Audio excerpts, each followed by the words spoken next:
The Oklahoma City Thunder are the 2025 NBA champions. Hi everyone, welcome back to another video of Spectator Sports, where we cover sports from a spectator's point of view. I'm your host Sebastian Fonseca, and in this video we'll be recapping Game 7 between the Indiana Pacers and the Oklahoma City Thunder. Before we get into the content, please do us a massive favor. Drop a like on this video, subscribe to the channel if you haven't done so already. If you want to get more videos of Spectator Sports, we got that for you here on YouTube and our various playlists. And if you want to enjoy clips of Spectator Sports, we got that for you on TikTok. If you're somebody that enjoys Spectator Sports from an audio-only experience, we got that for you in a podcast format on Spotify.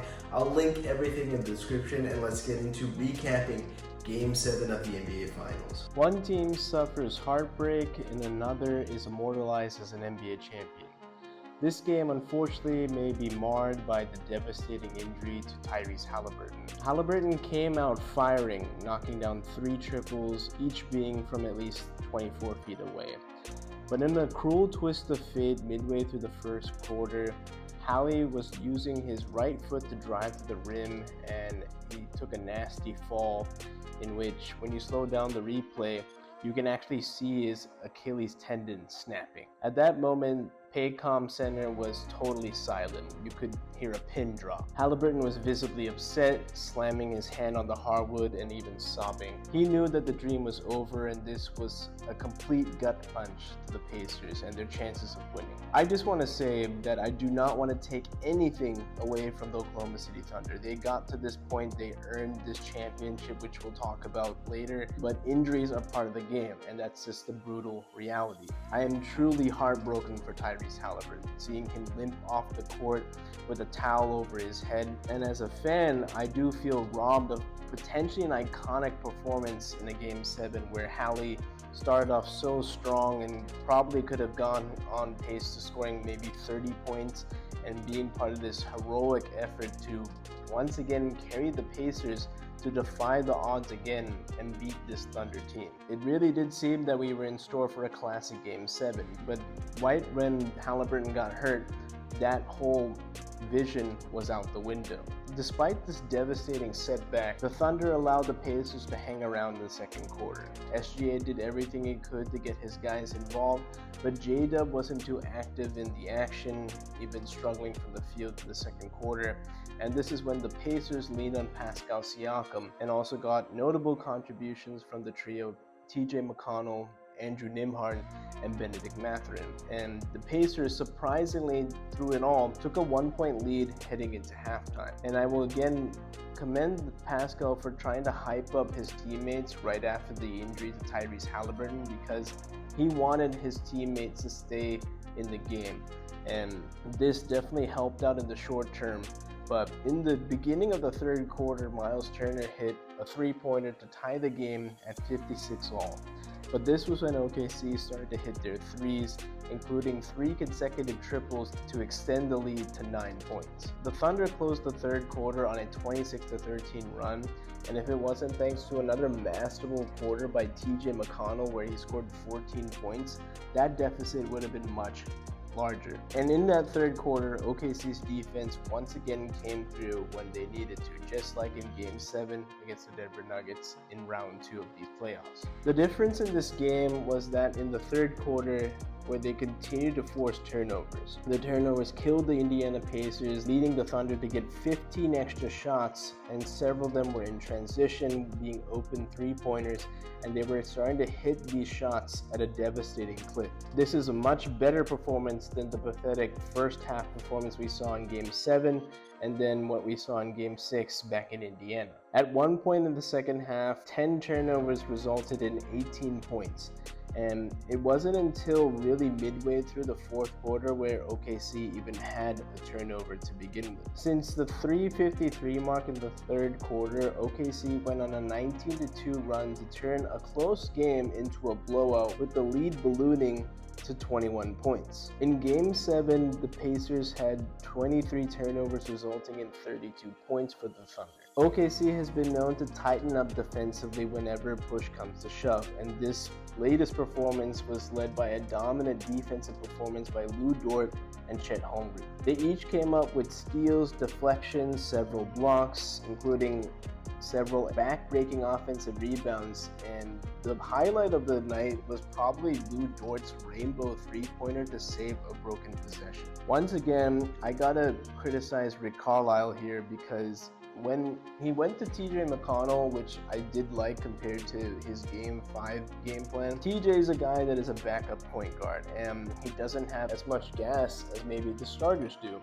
And it definitely seemed that with the more offensive load he was trying to take on for the Pacers, which was successful for the early part to the midway point of the third quarter. Once the Thunder were able to sub in Alex Caruso and put him on TJ McConnell, this is when the turnovers started to happen. During this whole stretch, you didn't see Pascal Siakam because he was actually on the bench, and Indiana elected to sub in a more reliable shooter, Obi Toppin, and I did like Obi Toppin's play through the first 6 games. I gave him much respect in my Game 7 preview, and I thought he's a huge X factor coming into this game. But he admittedly said that once Tyrese Haliburton got hurt, that his head just wasn't in the game. It was just so traumatic that it kind of took the wind out of their sails, to paraphrase. And for whatever reason, he never seemed to get going. He scored 0 points, missed all of his field goals in the process.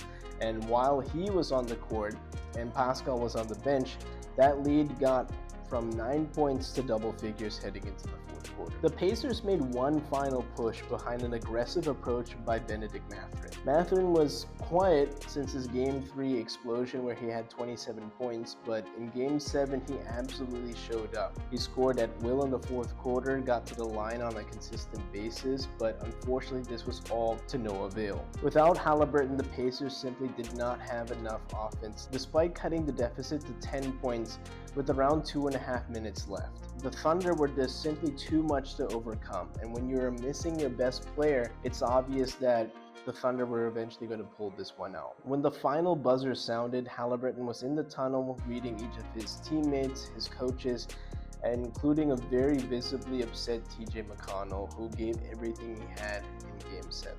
And it's hard to say the Pacers will be back next year because Tyrese is going to be taking the entire year to likely rehab, and we're likely not going to see him until the fall of 2026. At the earliest, we'll see the Pacers back on this stage is 2 years in 2027. When Haliburton is ready to go, he's fully healthy. Because just like I was saying with Jason Tatum, the Pacers should not rush Tyrese Haliburton back, because given the time to heal, he can go on these historic postseason runs like we saw just this year in 2025. And as a fan, I mean, this was a really fun postseason, mainly thanks to Tyrese Haliburton. And the Pacers should be proud of what they've done. I think this is a really good season that they had. They took a team that won 68 games and came within one win of winning it all for their first ever NBA championship. To briefly touch on the finals MVP, Shai Gilgeous-Alexander, while he didn't shoot too well, his playmaking skills were on full display in Game 7. To offset an 8 for 27 shooting night, SGA had 12 assists, finding several open shooters to build that 21-point lead.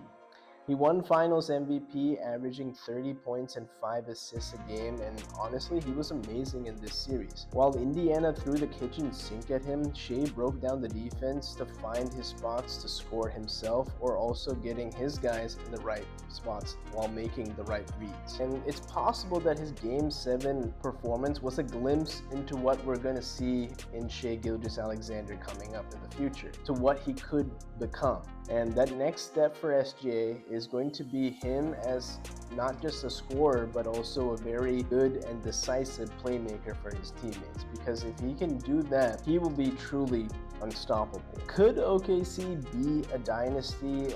In the day and age where parity has become the normal in the NBA, we are now 7 straight years where we've had a different NBA champion in each year since the Golden State Warriors went back-to-back in 2017 and 2018. But since then, It's been a different champion ever since. But it does seem that OKC could be different compared to the other teams in the past. They're young, and they have a ton of first round picks, including 10 in the next 5 seasons, and they could do a couple of things with that. They could package them, they could get a veteran, or they could try to continue to build through the draft, something we've seen Sam Presti do, as the Thunder have been a team that have been built, not bought. And to talk about how the Thunder have been built, their payroll is 27th in the league. It means that they're doing this with a lot of cheap contracts. Now, obviously, SGA is going to get paid this offseason. He's due for a big extension, and power to him. He should cash in every dollar he possibly can. It's likely we'll see J-Dub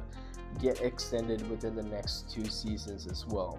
Chet Holmgren, I think, is a question mark because he's been inconsistent, but I'm sure he'll sign somewhat of a team-friendly deal compared to a Supermax contract that we'll see Jalen Williams get later on. I think the biggest thing that the Thunder can probably work on in this offseason is just get a reliable shooter. I think they have the ammo to beat anybody, especially defensively, and when you have an offensive superstar like Shai Gilgeous-Alexander, it makes them a team that's very hard to beat. If you have just another shooter or two that can get you out of some tough nights, where we saw in the finals where you can have a guy that can knock down the open shot, I think that would be a huge thing that they can check off in their offseason. But they're going to really soak this in. I think that Shai has really taken the step to being a Hall of Famer, and right now Oklahoma City stands on top of the basketball world with the MVP and a really young, talented roster, hoping to build a dynasty for years to come.